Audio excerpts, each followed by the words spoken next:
খোঁজ নেয়নি? তা নেয়নি তো নেয়নি। আচ্ছা, মনে রাখেনি? রাখেনি তো রাখেনি। হো ফোনও করেনি? তা করেনি তো করেনি।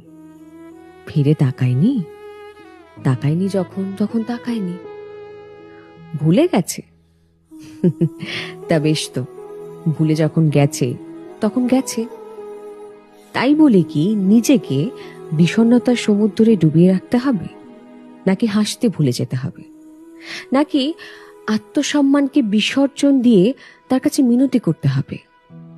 বারবার বিতাড়িত হওয়ার পরেও তার জন্য অপেক্ষা করতে হবে, নাকি পায়ে পড়তে হবে?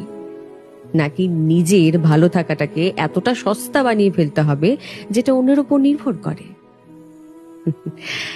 এই বিষয়টা নিয়ে না একটু ভাবা উচিত, জানো। তুমি যদি তোমার নিজের মূল্যটা না বোঝো, তাহলে